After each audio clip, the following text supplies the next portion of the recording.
শুভ সকাল বন্ধুরা। আজকে রুই মাছ এনেছে, রুই মাছের ঝোল হবে কাঁচকলা আর আলু দিয়ে।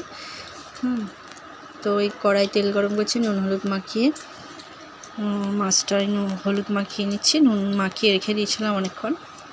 তো এবার একটু ভেজে নেবো এটা।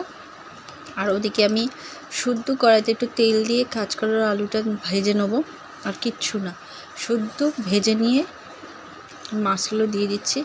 ওটা হচ্ছে আমার শুধু কাঁচকলা আলু ভেজে নিয়ে একটু হলুদ দিয়ে একটু জল দিয়ে হলুদের কাঁচা গন্ধটা চলে গেলেই আমি জল দিয়ে সিদ্ধ করে নেবো একটু নুন দিয়ে। এটা ঠিক আছে, কোনো মশলা এতে আমার পড়বে না।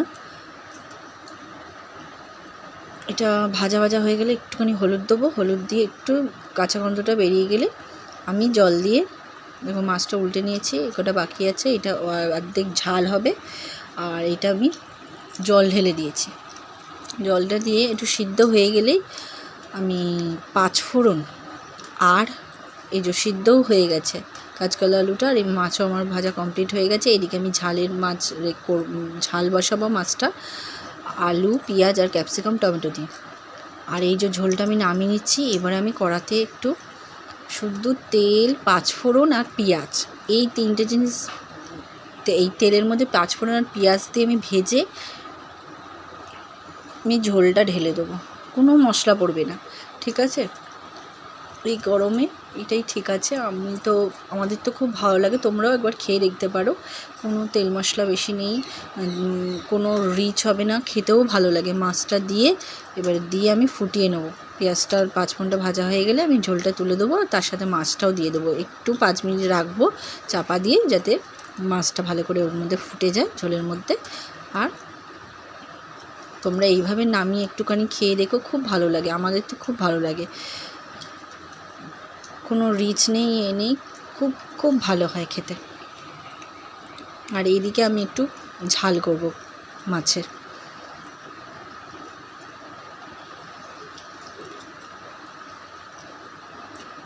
তো চলো, এই মাছগুলোর মধ্যে দিয়ে দিচ্ছি ঝোলের জন্য।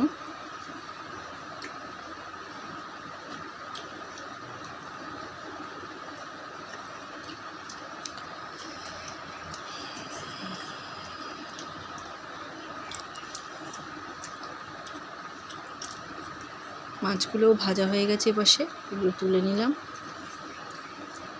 এপাশে হাফ মাছ দেবো, ওদিকে হাফ মাছ দেবো, দিয়ে হবে।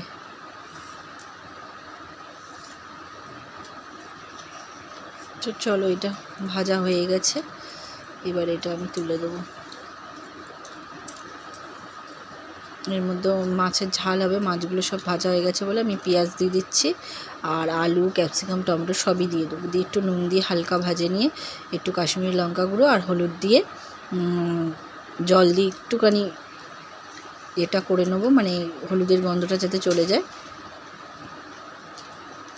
ওটা ঝাল হবে। আর এই যখন আমি এটা দিয়ে দিলাম, তো আর একটু জল দেবো, দিয়ে একটু নুনটা ঠিক আছে নাকি দেখে নেবো, নুনটা দিয়ে দেবো, দিয়ে আমি একটু 5 মিনিট ফুটতে দেবো, দিয়ে আমি নামিয়ে নেবো। আর একটু টমেটো দিয়েছি সিদ্ধ হওয়ার সময়, আর কাঁচকলা আলু সিদ্ধ হওয়ার সময় একটুখানি টমেটো দিয়ে দিয়েছিলাম। এতে একটু জল বাড়িয়ে আমি মাছটা দিয়ে চাপা দিয়ে দেবো 5 মিনিট।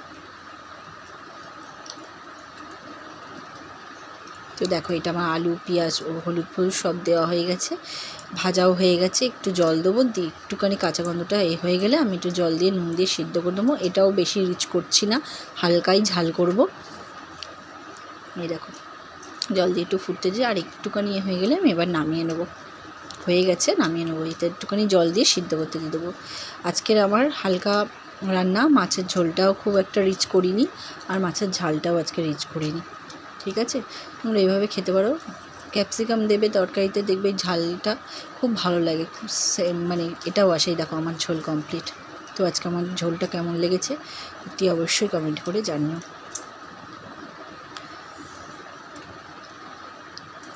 ঝোল তো কমপ্লিট। দেখো জল দিয়ে আমি ওটাও মাছের ঝালটা বসিয়ে দিয়েছি।